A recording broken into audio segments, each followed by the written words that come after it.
Dragon Ball Sparking Zero has one of the biggest video game rosters ever, with there being over 180 playable characters. The Budokai Tenkaichi series is known for its gigantic rosters, and Sparking Zero is no different.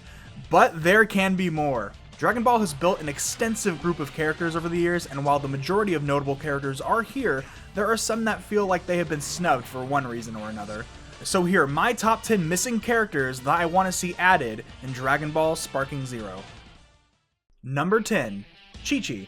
Chi-Chi is one of the most iconic Dragon Ball characters of all time. She's the wife of Goku, the mother of Gohan and Goten, and a respectable fighter in her own right. She isn't going toe-to-toe with the new threat of the Earth or destroyer of the galaxy, but she is a skilled martial artist, and when she isn't calling Saiyans delinquents, she's hard at work taking care of her family and ensuring that they will have a better future. Chi-Chi was a playable character in Budokai Tenkaichi 3, but they went for her child design from Dragon Ball, and while I think that's cool, having her child design in Sparking Zero would be a little outdated. I mean, they got Diddy, guys. We can move on to a more mature Chi-Chi and use her design from when she participated in the 23rd Budokai Tenkaichi tournament. Sparking Zero needs more Dragon Ball representation, and incorporating her into the roster will be a great way to include one of these staple Dragon Ball characters, while also bringing another fun, female fighter to the table. That does it! I hope you like black and blue, cause you're gonna be wearing it for a while! Number 9. Orange Piccolo or Piccolo Super. So far, Piccolo only has 2 representations in Sparking Zero, being Piccolo Early and Piccolo End from Z. Not gonna lie, they did Piccolo a little dirty by only having 2 variations of him. While it would be great to have a Demon King Piccolo from Dragon Ball, I think that it would be more appropriate to have a Piccolo Super or Orange Piccolo taken from his feats in Dragon Ball Super Superhero. God, that title is just awful. For this version of Piccolo, they can incorporate things like his cloning ability to fight and finally give him a transformation, adding Orange Piccolo and in turn another unique giant character into the game. Goku and Vegeta have a ton of different versions in Sparking Zero, so giving Piccolo a third would be a fun way to keep our mainstay Namekian up to date with the series. It ain't easy being green, but Piccolo can show us just how hard orange hits. Too bad. Looks like I outclass you after all. Next up on the list is number 8, Android 21. Our first character to not come from the anime or movies. Android 21 made her debut in Dragon Ball FighterZ. Since then, she's had a big following and was even incorporated into the main canon of the series when it was revealed that she was the mother of Android 16. Adding 21 could have a unique ability which can steal special attacks or abilities from her opponents, similar to how she fights in FighterZ. Stealing aspects or something from your opponent is very unique and hardly seen in Sparking Zero, so having 21 make an appearance as DLC would add even more variety to the already large roster.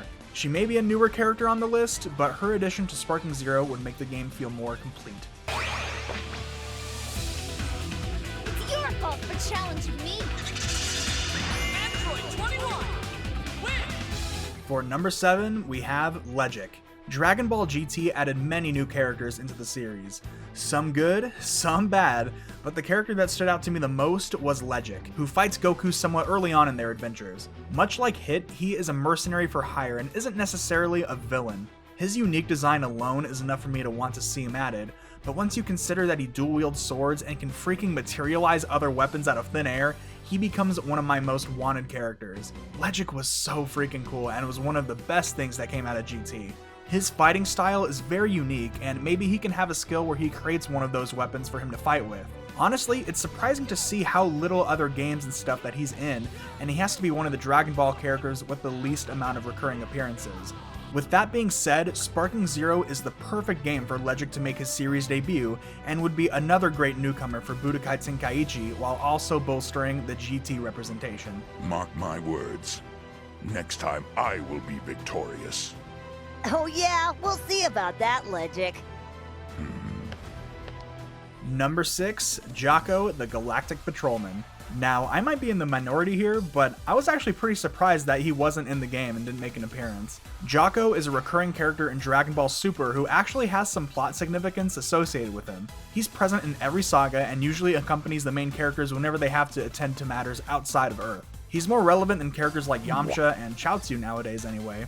so it was very strange to not see him here. I mean, he's a galactic patrolman, people. He can fight, and he's a somewhat comedic character. I can see his in-battle dialogue being very funny, as he's a character who doesn't necessarily want to be involved with everything that's going on. With Z taking up the majority of the roster, Jocko would fit in perfectly as a somewhat obscure but important character from Dragon Ball Super.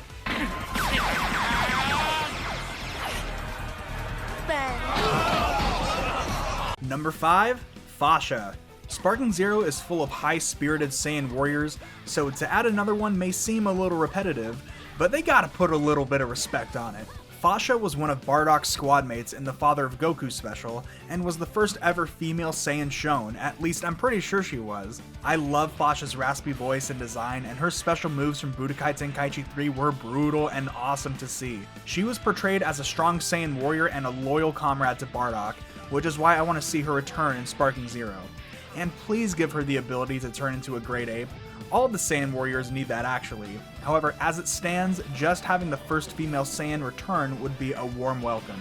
Seeing her as a playable character alongside Caulifla and Kale would bring her appearance full circle, as we can see the start of where female Saiyans began all the way to where they are now. Finish! I haven't fought enough yet. For number 4, we have Arale.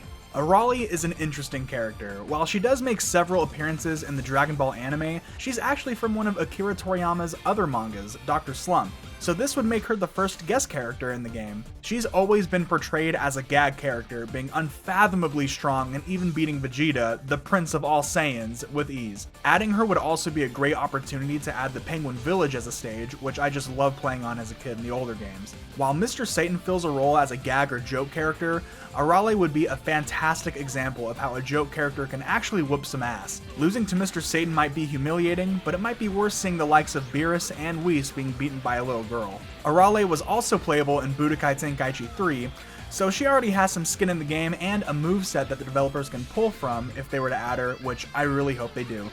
Let's play again! Number 3. Alright, so I just want to say my next pick is actually a spoiler for this game, so if you don't know about all the characters that appear in the Sparking episodes, this is your warning to skip to the next entry. For my number 3 pick, I want Gohan Black. This was a total surprise to me. Actually inventing and putting a fun twist to an already existing character was a fantastic way to make a what-if scenario really stand out. Gohan Black is just that, an example of what if Zamasu took over Gohan's body instead of Goku's. He's already in the game as a non-playable opponent in Gohan's story mode, so his assets are already there. Really, since he is in the game, he shouldn't be a DLC character, but I think that people would be able to look past that considering how popular Gohan Black has become since Sparking Zero's release.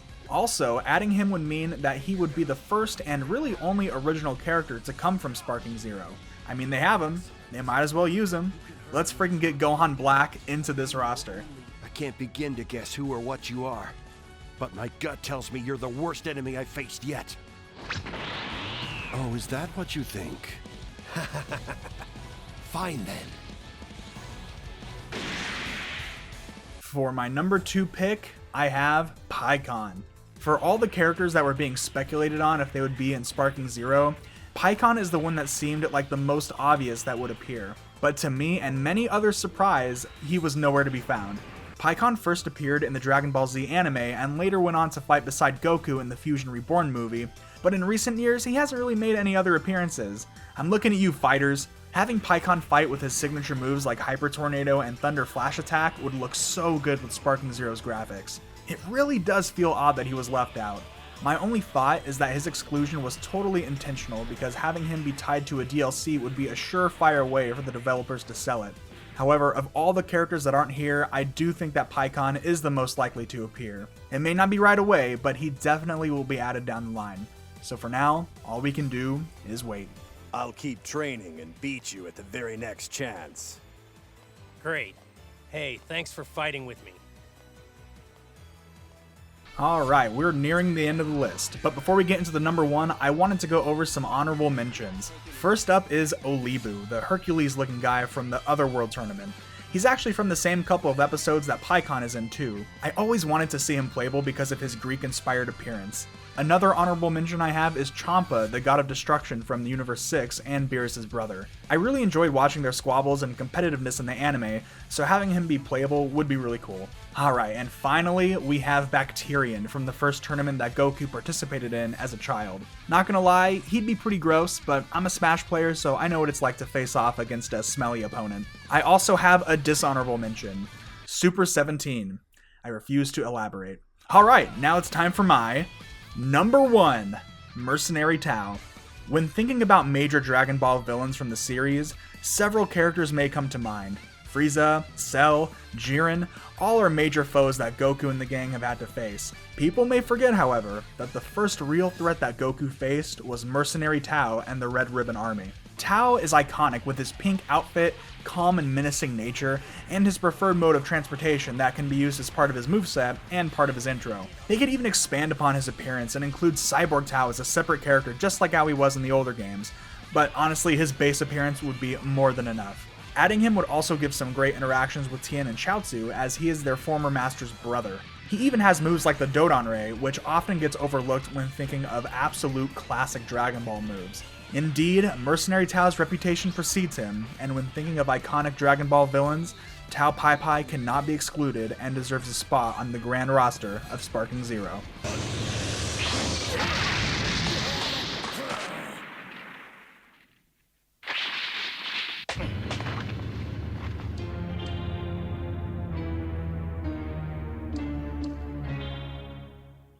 Pleased to kill you.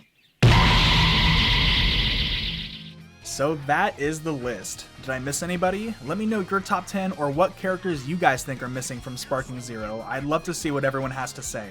Alright, well that's the end of the video. Bye everybody, thanks for watching.